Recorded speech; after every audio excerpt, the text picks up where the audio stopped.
नमस्कार दोस्तों, UGC net Moscow में आपका स्वागत है। और आज हम बात करेंगे ब्रॉडकास्टिंग रेडियो की, यानी रेडियो ब्रॉडकास्टिंग की। तो चलिए शुरू करते हैं। सबसे पहले हम बात करते हैं कि रेडियो है क्या, या रेडियो शुरू कैसे हुआ। तो सिंपल सी बात है, मेजर ब्रॉडकास्टिंग मीडिया है ये। 1906 से शुरू हुआ एक्सपेरिमेंटल के रूप में, और 1920 में ये कॉमर्शियली ब्रॉडकास्ट हुआ। ठीक है। Mechanism of transmitting audio through the air as radio waves from a transmitter to an antenna to the receiving device। यानी mechanism of transmitting audio ये है क्या, इसकी डेफिनेशन क्या है।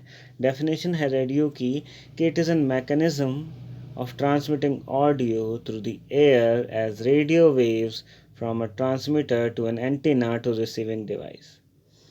It is a medium और mechanism of transmission of audio, यानी audio यानी आवाज़ के संचार का एक माध्यम है हवा के द्वारा, रेडियो वेव्स के थ्रू, और एक ट्रांसमीटर से हम पहुंचाते हैं। एक एंटीना है जो रिसीव करता है। ठीक है। और stations can be linked in radio networks to broadcast common programming, either syndication or simulcast. यानी रेडियो स्टेशंस को ये नेटवर्क बनाया जा सकता है, सिंडिकेशन हो सकता है, और ब्रॉडकास्ट हो सकता है कॉमन प्रोग्रामिंग का।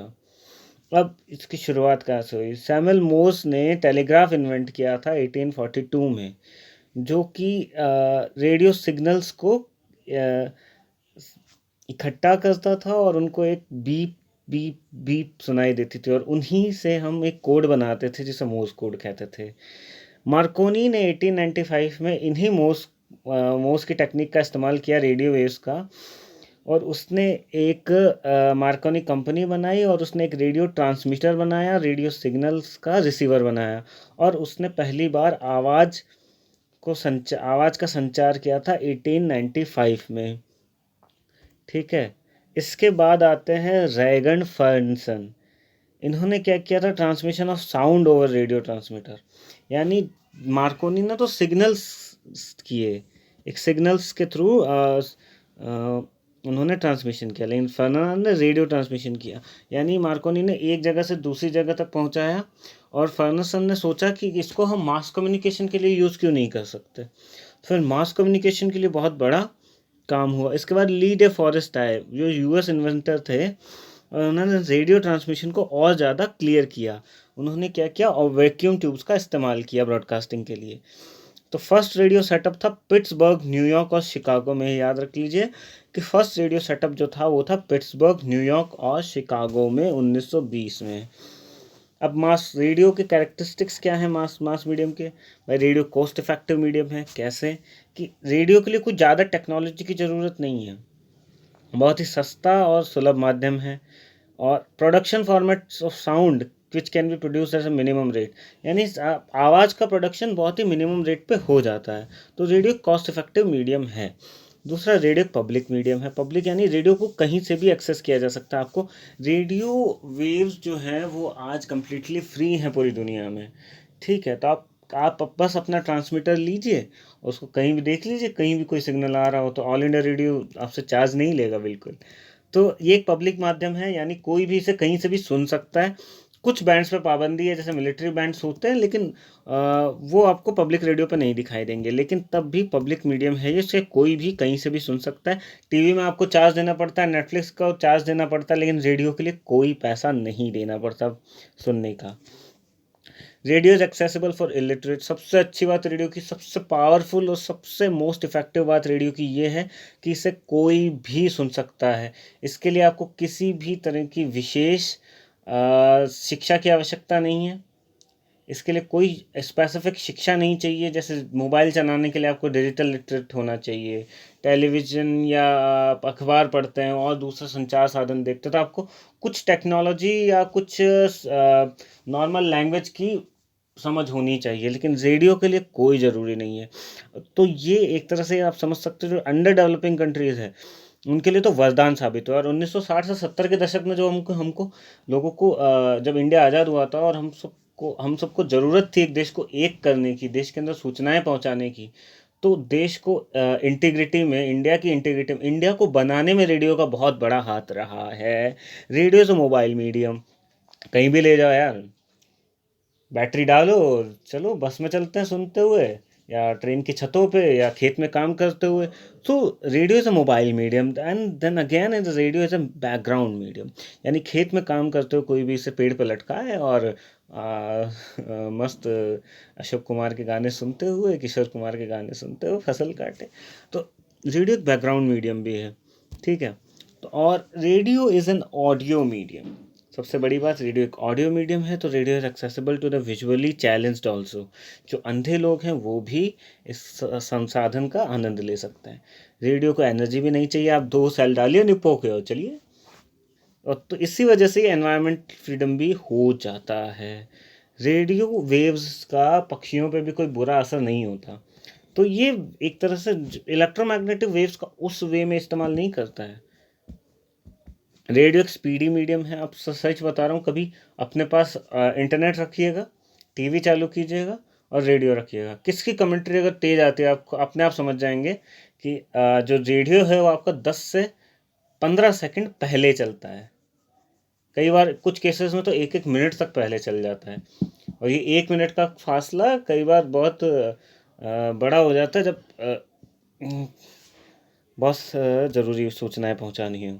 और टाइप ऑफ रेडियो स्टेशन, जो आज का हमारा मेन टॉपिक है, जो आज का हमारा सबसे महत्वपूर्ण टॉपिक है, वो है types of radio stations. So AM and FM radio stations होते हैं। This categorisation is purely based on the types of waves. तो 2 तरह की वेव्स इस्तेमाल करते हैं हम रेडियो में। एक होती है AM यानी एम्पलीट्यूड मॉड्यूलेशन, एक होता है फ्रीक्वेंसी मॉड्यूलेशन। तो AM रेडियो में क्या होता है कि जो वेव है वो ज़्यादा दूर तक जाती है, वाइब्रेशन फ्लक्चुएट नहीं हो, फ्लक्चुएशन के साथ कैरियर वेव्स ज़्यादा, इसकी कैरियर वेव बड़ी होती है। तो इसकी वेवलेंथ कम होने की, वेवलेंथ ज़्यादा होने की वजह से ये ज़्यादा दूर तक जाता है। फिर है FM। FM के साथ क्या है, FM रेडियो है, स्ट्रेंथ इसकी कैरियर, ये छोटी दूर का रेडियो है, यानी ज़्यादा दूर तक नहीं जाती है। लेकिन ये सब दोनों में सबसे इम्पॉर्टेंट बात, AM की आवाज़ आप ज़्यादा स्पष्ट नहीं सुन पाएंगे, आपको खर खर या नॉइज़ ज़्यादा सुनाई देगा। FM की आवाज़ ज़्यादा साफ आती है, इसलिए FM को म्यूज़िक ऐसी चीज़ों में इस्तेमाल किया जाता है। दूसरा AM जो है भारत में, AM जो है और ये इसके एम्पलीट्यूड मॉड्यूलेशन के अधिकार सिर्फ ऑल इंडिया रेडियो के पास है। आप अगर प्राइवेट कुछ करना चाहते हैं तो आप FM वेव्स का ही इस्तेमाल कर सकते हैं। समझ गए? ये देखिए AM जो वेव्स हैं, इन ये इस तरह से अप एंड डाउन कर्व में चलती हैं, ठीक है। FM वेव्स जो है कहीं श्रिंक है, कहीं दूर दूर है, फिर श्रिंक, तो इसकी वेवलेंथ कम ज़्यादा होती रहती है। और AM वेव्स की पावर कम ज़्यादा होती रहती है। तो इस वजह से जो AM वेव्स हैं वो ज़्यादा दूर तक जा पाती है, FM वेव्स ज़्यादा दूर तक नहीं जा पाती हैं, ठीक है। चलिए आगे बढ़ते हैं। एक और टाइप का रेडियो स्टेशन, अब रेडियो स्टेशंस के अंदर पब्लिक और प्राइवेट रेडियो स्टेशंस भी आते हैं। पब्लिक रेडियो स्टेशंस वो जो भाई पब्लिक के लिए काम करते हैं, जनता के लिए काम करते हैं, फ्री होते हैं। फिर है प्राइवेट रेडियो स्टेशन जो कंज्यूमरिस्टिक होते हैं, पैसा कमाते हैं। मोस्टली आप इस इंडिया में इस तरह से समझ सकते हैं। इंडिया की जब हम बात करते हैं तो इंडिया में जो AM रेडियो स्टेशंस हैं वो पब्लिक रेडियो स्टेशंस होते हैं, और FM रेडियो स्टेशंस प्राइवेट भी होते हैं, पब्लिक भी होते हैं। अब प्राइवेट जैसे 104.8 FM या 92.7 बिग FM जियो दिल से, या फिर 94.3 माई FM बजाते रहो। तो इसी तरह से कुछ ये FM रेडियो स्टेशंस हैं। FM बैंड का इस्तेमाल एक और चीज़ करते हैं, वो है कम्युनिटी रेडियो। तो कम्युनिटी रेडियो एक बहुत ही गजब का कॉन्सेप्ट है। कम्युनिटी रेडियो वो है, ये community radio is when local people produce. सबसे ज़रूरी बात, जब आम लोग रेडियो पे काम करते हैं, रेडियो चलाते हैं, वो है कम्युनिटी रेडियो, आसपास के लोग। और and broadcast their own programmes, अपने प्रोग्राम चलाते हैं। पार्टिसिपेट इन ऑपरेटिंग, एक गांव है, गांव का कम्युनिटी रेडियो स्टेशन है, कम्युनिटी है, उसका रेडियो स्टेशन है। तो वो अपने आसपास की चीज़ें अपने ही लोगों के लिए, जैसे सेंट्रल यूनिवर्सिटी हरियाणा है, वहाँ पे कम्युनिटी रेडियो स्टेशन है। तो वो कम्युनिटी रेडियो स्टेशन आसपास के गाँव की या फिर यूनिवर्सिटी की खबरें या यूनिवर्सिटी के लोगों के लिए या यूनिवर्सिटी के लोग ही उसे चलाएंगे। तो ये क्या हो गया, एक कम्युनिटी रेडियो हो गया। कम्युनिटी रेडियो का मतलब है, कम्युनिटी रेडियो डेमोक्रेसी का सबसे बेस्ट एग्जांपल है। इसका मतलब है कि a radio which is of the people, by the people, for the people. यानी a radio is of the community, by the community, for the community, local. Local शब्द यहाँ पे सबसे इंपॉर्टेंट है कम्युनिटी रेडियो के, कि ये लोकल होता है। इसका पर्पस जो है वो है एजुकेशन या फिर डेवलपमेंट या हेल्थ, इसी तरह कम्युनिटी बिल्डिंग के लिए कम्युनिटी रेडियो इस्तेमाल होता है। तो ये सब आप इसे कह सकते हैं एंटिटी, सबसे छोटी एंटिटी है कम्युनिटी रेडियो, लेकिन बहुत पावरफुल है। तो और इसके बाद आज हम बात करेंगे structure of radio station. Radio station का स्ट्रक्चर कैसा होता है कि रेडियो स्टेशन में एक मैनेजमेंट डिपार्टमेंट है, उसके बाद इंजीनियरिंग डिपार्टमेंट और प्रोग्रामिंग डिपार्टमेंट है, सेल्स डिपार्टमेंट है, एडिटिंग डिपार्टमेंट। तो आइए इनके सबके बारे में बात करते हैं। सबसे पहले बात करते हैं मैनेजमेंट डिपार्टमेंट। मैनेजमेंट डिपार्टमेंट क्या करता है, एडमिनिस्ट्रेशन का काम करता है, फंडिंग का काम करता है, अकाउंटिंग का काम करता है। ये सारे एडमिनिस्ट्रेशन से रिलेटेड काम मैनेजमेंट डिपार्टमेंट करता है। इसके अंडर कौन कौन आते हैं, business manager, accounts manager, HR manager, public relations, promotion manager. तो ये सब एक रेडियो स्टेशन के मैनेजमेंट डिपार्टमेंट का हिस्सा है। इसके बाद हम बात करते हैं प्रोग्रामिंग। ये बहुत इम्पॉर्टेंट डिपार्टमेंट है क्योंकि ये डील करता है हर तरीके की कंटेंट की। रेडियो पे कंटेंट नहीं होगा तो क्या सुनोगे, खरखर।